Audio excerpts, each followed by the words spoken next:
뉴스팸 TV 이호승입니다. 21일 전국 진단 시작합니다. 강경화 주미대사가 급거 귀국한 뒤 출국했습니다. 지연되는 대미 투자 때문이라는 분석이 지배적인데 외교부 한반도 평화교섭 본부장 지낸 김건 국민의힘 의원 모시고 자세히 알아보겠습니다. 안녕하세요, 의원님. 네, 안녕하십니까. 오랜만에 네, 건강한 정치 김건입니다. 네. 모두에 말씀드린 대로 강경화 대사 귀국한 이유가 대미 투자 때문이라고 봐야겠죠. 뭐 지금 한미 간에 이제 몇 가지 이슈가 있죠. 네. 그중에 가장 중요한 게 아마 대미 투자일 그렇죠. 겁니다. 쿠팡도 네. 있고 하지만. 예. 네. 그래서 지금 이제 우리 법이 발효가 돼서 네. 대미 투자가 이제 특별법이 예. 저번 달부터 발효. 그렇습니다. 대미 투자 특별법이 이제 발효가 네. 돼서 오매불망 미국이 기다리고 있을 테니까 네. 그것이 이제 지금 왜냐하면 트럼프 대통령 중간 선거하고도 관련이 있거든요. 네, 네. 그래서 이제 일본은 이제 이미 많이 그 투자를 발표한 그렇죠. 상황이고 네. 우리도 이제 투자를 발표해야 이제 그게 득표에 도움이 될 테니까 아마 그것도 가장 큰 관심사일 테고 뭐 쿠팡이라든가 뭐 정보통신망법이라든가 아니면 곧 이제 그 미국이 관세를 또 재부과하지 않습니까?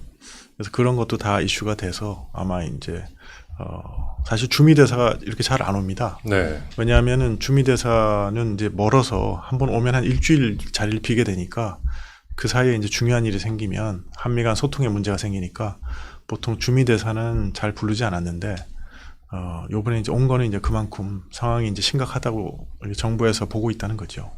그러니까 호출한 거죠? 그렇습니다. 예. 네. 이례적인 일이고요. 그렇습니다. 흔한 일은 아니죠. 네. 예. 이 정도면 굉장히 갈등이 좀 고조돼 있다라고 봐야 될 것 같은데. 갈등이 고조돼 있다기보다는 네. 제가 봤을 때는 이제 그 미국 현장에서 느끼는 어떤 그런 위기감이라든가 엄중함이라든가 이런 것이 이제 태평양을 건너오면서 싹 사라지고 국내에서는 이제 국내 중심으로만 생각을 하니까 그게 이제 잘 그 악귀가 안 맞으니까 그런 어떤 그 격차, 감의 격차를 해소하기 위해서 주미대사를 불러가지고 현장감을 드는 거죠. 아마 그런 세션을 가졌다고 생각합니다. 글쎄요. 제가 볼 때는 화상회의를 해도 될 텐데 굳이 귀국하면서 야당이 공격할 빌미를 준 것 같아요. 장동혁 국민의힘 대표가 한미동맹의 위기를 그대로 보여주는 상황, 일이다라고 얘기를 했는데 어떻게 동의하세요? 뭐 이제 한미 간에 지금 사실 살얼음판을 걷는 상황이기 때문에 그런 거를 이제 표현하신 것 같고요. 이런 지금과 같은 상황에서 이제 뭐 자칫 잘못하면 한미 관계가 상당히 금이 갈 수 있지 않습니까? 이런 상황이라 잘 해야죠. 그래서 모든 거를 갖다가 이제 외교적으로 잘 풀어야 되는데 이제까지 간혹 보면은 이제 이게 그 업무 자체가 자꾸 경제하고 외교가 함께 걸쳐 있다 보니까 그 외교적으로 중요한데 뭐 일은 산업부에서 하고 이런 게 많았거든요. 그렇게 되다 보니까 정부 전체가 좀 하나로 못 돌아가는 측면이 있습니다. 오죽하면 이제 국무회의에서 이재명 대통령이 이제 그 외교부하고 산업부하고 좀 잘 소통해라 뭐 이런 얘기도 하지 않았습니까? 그러니까 이제 그런 어떤 그 인식의 차를 좀 메꾸는 그런 작업들을 해서 우리의 대응 방안을 확실히 좀 세우는 그런 계기를 마련하려고 했던 것 같고 네. 또 하나는 이제 이걸 통해서 이제 앞으로 혹시 한미 간에 이게 좀 약간 파열음이 나더라도 정부로서는 상당히 노력을 하고 있다는 걸 국민들한테 보여주는 효과도 있으니까 네. 아마 이제 그런 것도 노렸을 것 같습니다. 방금 파열음을 말씀하셨는데 김영범 청와대 정책실장이 8, 9월 중 대미 투자 사업 1호를 발표한다고 했거든요. 네. 좀 어떻게 파열음은 최소화될 수 있을까요? 그러니까 이제 그게 발표가 성공적으로 된다 그러면 네. 상당히 이제 한미 간의 갈등 요인은 줄어드는 거죠. 미국은 금액을 보겠죠, 일단. 아니 뭐 미국은 금액도 이제 보겠지만 그것이 얼마나 이제 전략적으로 미국에 중요한가 이런 것도 네. 보겠죠. 그다음에 이제 뭐 트럼프 대통령 입장에서는 이것이 이제 본인의 재선 가도에 얼마나 도움이 될까 이런 것도 보지 않겠습니까? 네. 그런 걸 중심으로 볼 거고 우리는 그게 아니고 이게 얼마나 경제성과 상업성이 있을까 이런 걸 중심으로 볼 테니까 이제 그 두 가지의 어떤 관점이 부딪혀서 어떤 균형을 이루는 합의가 나와야죠. 그래서 이건 뭐 사실은 뭐 쉬운 일은 아닙니다. 근데 이제 그게 성공적으로 발표가 된다 그러면 한미 간의 어떤 살얼음판을 걷는 상황에서 중요한 이슈가 좀 당분간에 해소되는 뭐 그런 효과가 있을 것 같습니다. 좀 다른 얘기인데 지금 원달러 환율이 치솟고 있는 상황이라서 네. 8, 9월 되면 상황이 어떨지는 모르겠지만 미국 이란 전쟁이 계속 이어지고 유가가 뛰고 이러면 환율에도 적지 않은 악영향을 미칠 텐데 네. 그렇게 되면 기업들도 투자하기가 굉장히 힘들 것 아닙니까? 최대한 축소하려고 할 테고요. 뭐 그런 측면이 있습니다만은 지금 이제 대미 투자 네. 하기로 한 내용들은 지금 이제 기업들이 하는 부분은 다른 부분이고 사실은 정부가 하는 거지 않습니까? 네. 이거는? 예. 그래서 우리의 외환 보유계에서 나오는 수익금을 갖고 한다고 돼 있고 뭐 정 없으면 우리 이제 세금으로 메꾸는 거니까 그래서 외환 보유고 그 환율에 따라서 우리 국민이 부담해야 될 부담이 좀 더 늘어날 가능성은 있죠. 네. 알겠습니다. 대미 투자 지원도 그렇지만 쿠팡 사태도 문제잖아요. 네. 이런 것 때문에 한미 간의 뭐 갈등이라고 얘기하기는 좀 그렇습니다만 적절한 표현을 생각하지 못하겠네요. 갈등이 장기화한다면 다른 협상에도 영향을 미칠 수 있지 않을까 싶어요. 뭐 예를 들어서 핵잠이나 뭐 원자력 협정 같은 것들, 지금 한미가 추진 중인 것들이 있는데 뭐 당연히 이제 그 어떤 이슈에서 문제가 생기면 다른 분야에도 영향을 미칠 가능성이 크죠. 그러니까 이런 걸 잘 관리를 해야 되는데 쿠팡 문제는 제가 봤을 때는 우리 좀 적극적으로 해나가면 상당히 그 문제를 크게 하지 않고도 해결할 수 있지 않을까 이런 생각이 듭니다. 왜냐하면 그 하원 보고서를 읽어보면 우리 정부가 갖고 있는 상황 인식하고 그다음 미국 하원 그 보고서가 보여주는 상황 인식 완전히 사실관계가 다르거든요. 네. 가령 예를 들면 뭐 우리는 거의 뭐 3,300만 개 이상의 그 계좌가 털렸다고 보고 있고 개인정보가요. 개인정보가 그다음에 미국이나 쿠팡 측에서는 3,000개다. 예, 그 이상은 털리지 않았다. 그래서 이게 그렇게 심각한 사태가 아니다 이렇게 보고 있는데 그다음에 이제 그 국정원의 개입도 네. 저쪽은 국정원이 다 지시했고 거기에 따라서 한 거다 그러고 우리 국정원에서는 아니 우리는 그 지시한 적이 없다는 거지 않습니까? 이런 사실관계 다툼은 사실은 뭐 객관적으로 이렇게 밝혀낼 수 있으니까 양쪽이 모여서 여러 가지 증거를 가지고 얘기를 하다 보면 어떤 사실관계에 대한 오해는 좀 풀리고 그것만 돼도 지금과 같은 상황은 좀 면할 수 있지 않을까 이렇게 생각이 듭니다. 처음에 말씀드렸던 대미 투자 말인데요. 미국은 그냥 우리 정부를 의심하고 있는 건가요? 제가 볼 땐 좀 그렇게 보이는 부분이 있어서요.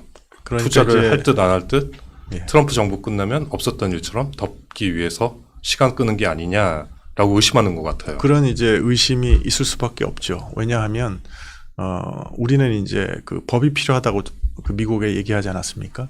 근데 작년에 우리가 정보통신망법을 네. 우리 더불어민주당이 여당으로서 처리를 3개월 만에 했거든요. 근데 이제 대미투자특별법은 사실상 트럼프 대통령이 1월 달에 네. 그 25% 올리겠다고 하기 전까지 전혀 네. 움직임이 진도가 안 없었거든요. 나갔죠. 예. 네. 그래서 그때부터 이제 화들짝해서 이제 한 3개월 걸려 4월 달에 통과시킨 거지 네. 않습니까? 이런 것들이 이제 미국 입장에서 보면 의심을 사기에 충분한 거죠. 네. 그러니까 저는 그래서 대미투자특별법을 빨리 해야 됐다고 말하는 게 아니고 거꾸로 그 정보통신망법처럼 문제가 있는 법을 여당에서 입법 독주하듯이 그렇게 막 일방적으로 통과시키고 그런 것이 결국은 우리 자승자박하는 결과가 됐다 이렇게 생각해서 그런 건 좀 피해야 된다 이렇게 생각합니다. 그랬으면은 뭐 이렇게 미국이 오해하는 일도 없지 않겠습니까? 피했으면 괜찮을 텐데 이미 법안은 처리됐지 않습니까? 처리됐. 그래서 이제 우리가 후속 조치를 해야 될 것 같은데. 대미투자특별법을 지금 빨리 처리해서 네. 지금 상황이 이렇게 된 거죠. 예. 8, 9월에 이제 1호 사업 투자를 발표할 텐데 규모가 좀 작든지 그럼 또 미국이 화낼 수도 있겠죠? 그거는 결국은 양국이 합의해서 발표하는 거니까 네. 이제 미국이 만족하지 못하는 사업을 발표할 수는 없겠죠. 네. 그러니까 이제 발표가 된다 그러면 그거는 일단 양국에서 어떤 이익의 균형점을 찾아서 발표하는 거니까 잘 된 거라고 생각하고 그나마 정상궤도 그렇습니다. 들어선 거다. 예. 이제 네. 문제는 이제 양국이 합의를 못해서 발표를 못하는 상황이 오는 게 이제 좀 문제가 될 것 같습니다. 네. 한미 관계뿐만 아니라 중동 사태도 지금 좀 어지러운데 네. 예멘 후티 반군이 호르무즈 해협의 우회로인 홍해 봉쇄를 선언했더라고요.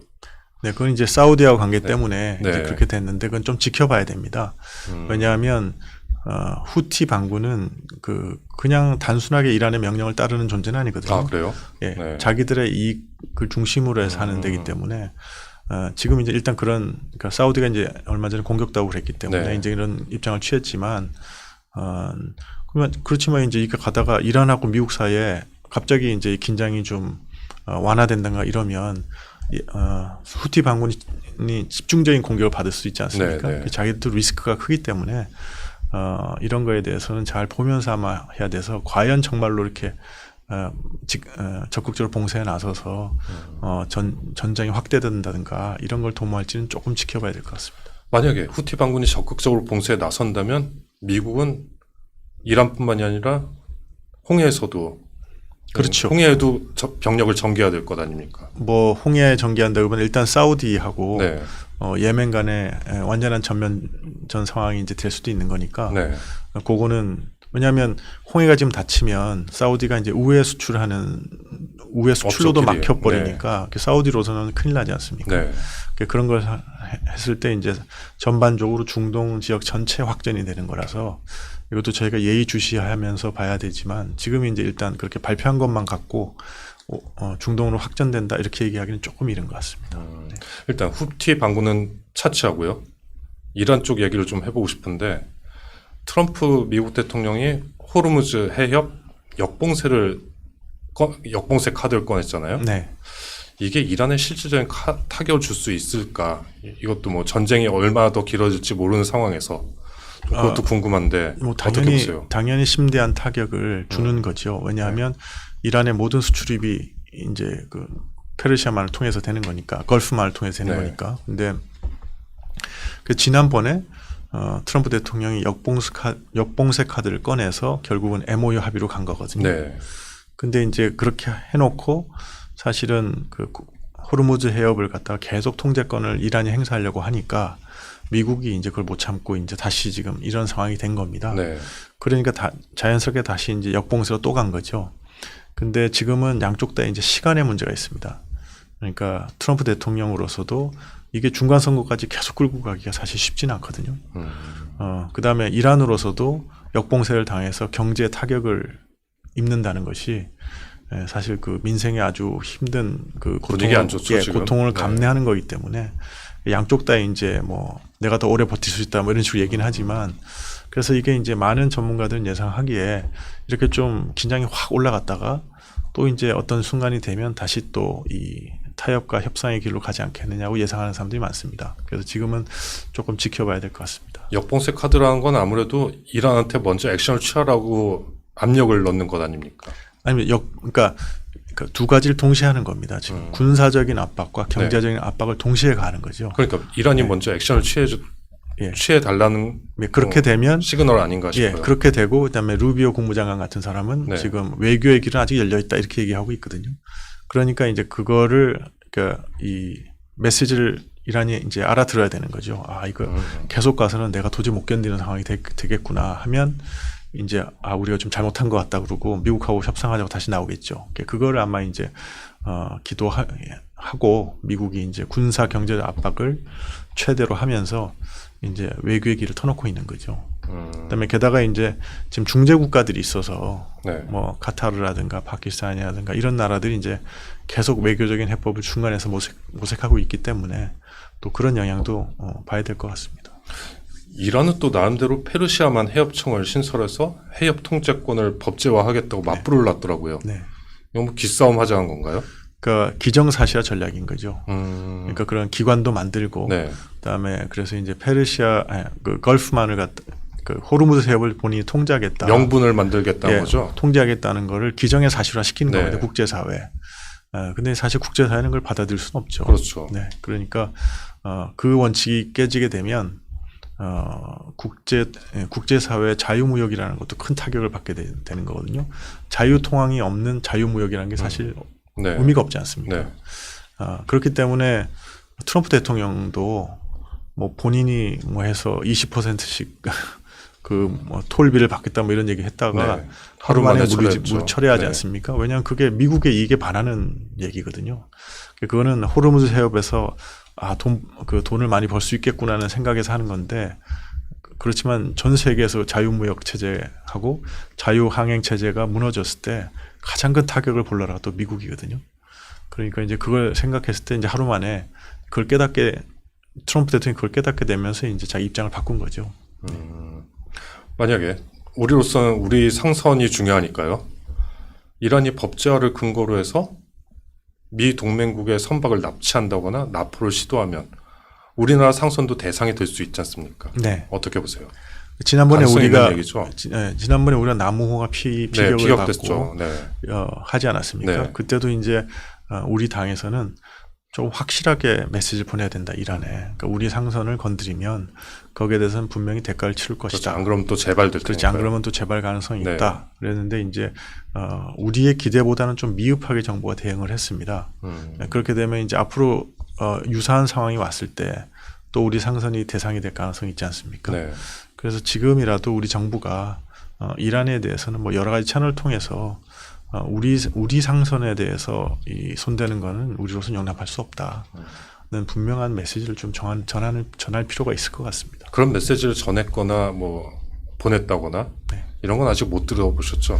아니 지난번에 이제 그 조사를 해서 네. 이란의 소행이라는 것이 이제 밝혀진 다음에 주한 이란 대사를 초치해서 네. 항의하고 분명히 경고를 했다고 밝히고 있는데 그때 이제 뭐 그렇게 하는 것보다 조금 더 이제 행동으로 보여주는 게 있어야 되지 않을까? 가령 예를 들어서 뭐 대사 소환이라든가 아니면은 뭐 한국에 있는 외교관 추방이라든가 뭐 이런 조치도 있고 그다음에 상징적인 그 뭐 제재 같은 것도 할 수 있는데 뭐 추가적인 조치는 안 했습니다. 우리 정부가 여러 가지 네. 고려가 있어서 그랬겠지만 그래서 분명한 신호를 보내야 된다는 거에 대해서는 조금 미흡하지 않았나 저는 생각하고 네.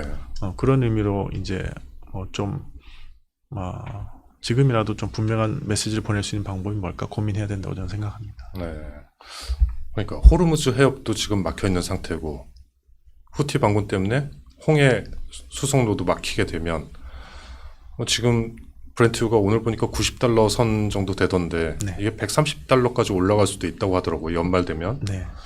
이게 장기화되면 미국도 액션을 취해야 될 것 같은데 미국이 선택할 수 있는 카드가 뭐가 있을까요? 장기화될 경우엔. 그러니까 이걸 장기화를 막기 위해서 네. 아마 이제 경제 군사적 압박을 최대치로 할 것 같거든요. 미국으로서도. 그래야 이제 이란이 이거 큰일 나겠다고 싶어서 이제 나올 네, 테니까. 그래서 아마 지금 그 방향으로 가고 있는 것 같고 이제 이란으로서는 최대한 버텨볼 것 같습니다. 버티다가 어떤 순간에 이건 도저히 안 되겠다 싶으면 이제 나오겠죠. 그래서 그게 시간이 얼마나 갈지 모르겠는데 그런 상황을 그래서 앞으로 우여곡절이 많을 겁니다. 이게 와 이러다가 뭐 큰일 나는 거 아니 이런 생각도 들고 그러다가 이제 좀 뭔가 좀 해결이 되나 이러다가 또 이제 또 가고 이런 과정이 좀 반복될 가능성이 있습니다. 이제까지 그래 왔고 그래서 그걸 우리가 차분하게 이제 면밀히 살피면서 그 대목마다 우리가 할 수 있는 행동들을 해야 됩니다. 그러니까 가령 예를 들어서 뭐 원유가 가격이 내려갔을 때 우리가 최대한 비축해 둔다든가 네. 뭐 이런 거 있지 않습니까? 네. 그런 걸 갖다가 이제 잘 해야 된다고 생각합니다. 알겠습니다. 어쨌든 처음에는 끝날 것 같았는데 종전 양해각서가 휴지 조각이 돼버렸더라고요. 네. 네.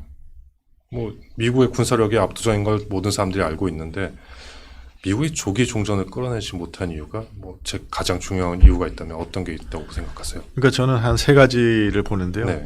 첫 번째는 이게 이제 영어로 말하면 war of choice거든요. 선택에 의한 전쟁. 꼭 해야 되는 것이 아니라 네.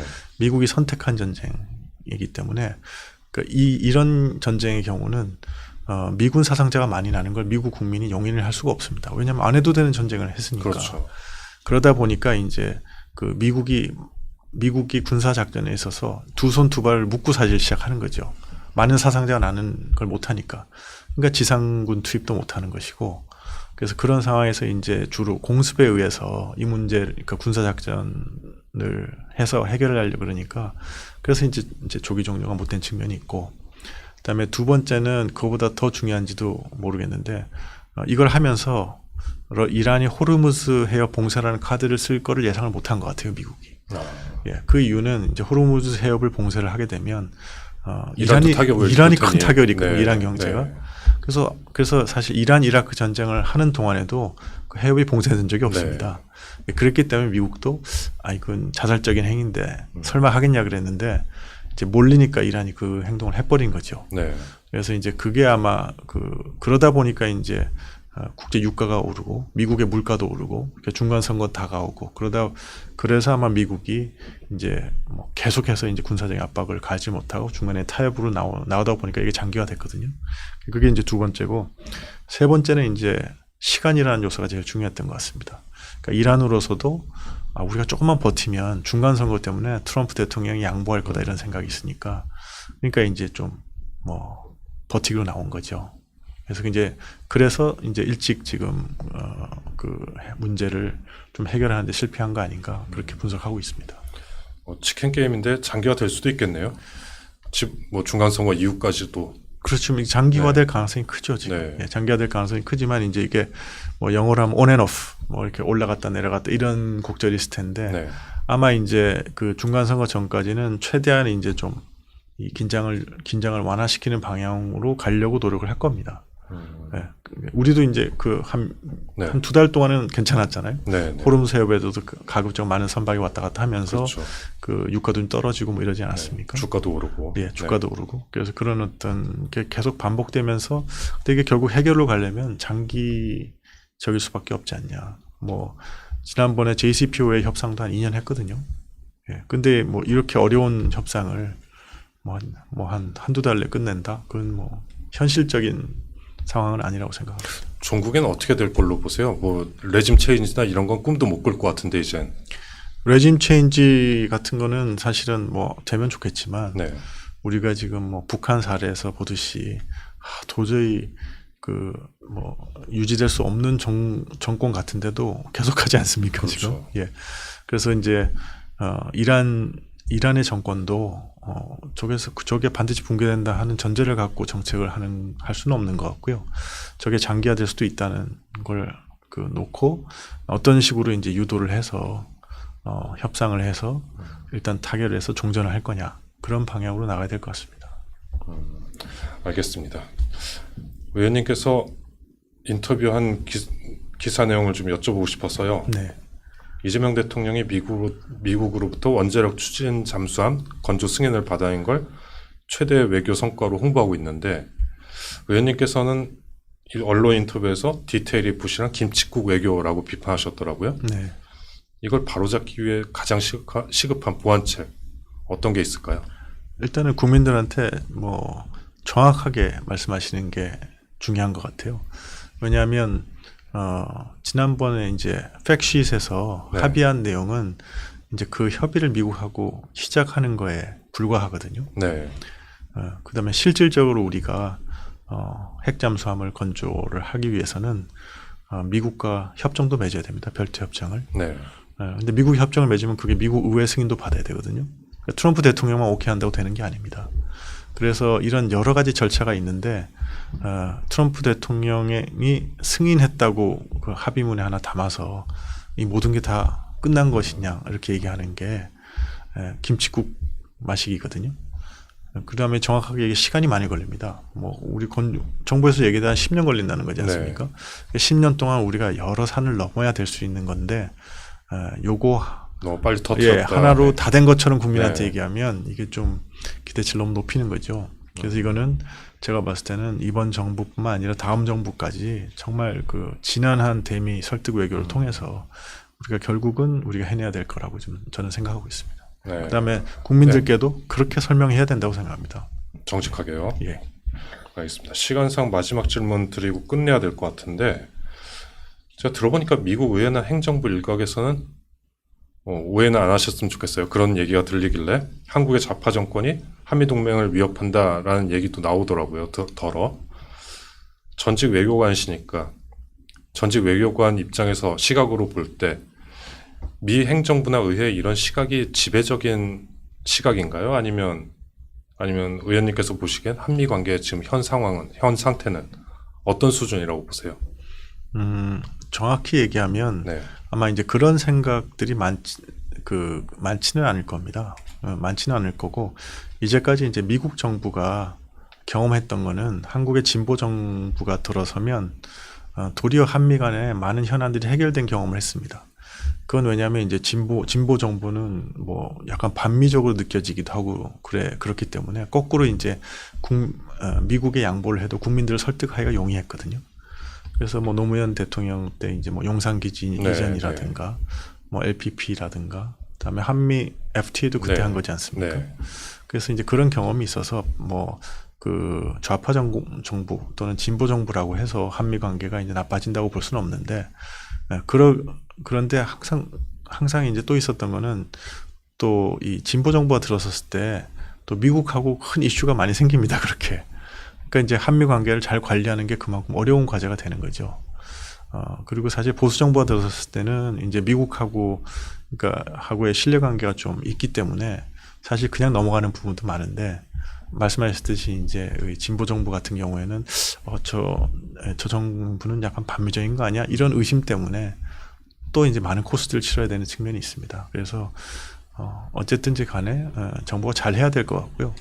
그다음에 대미 관계에 있어서만은 그 우리의 절체절명의 중요한 과제니까 미국과의 동맹 관계를 잘 관리해가는 것이 그래서 초당적으로 좀 같이 노력하면서 가야 된다 저는 그렇게 생각하고 있습니다. 알겠습니다. 시간상 여기서 끝내야 될 것 같은데 지금까지 말씀 감사합니다. 출연해 주셔서 감사합니다. 네, 고맙습니다. 네.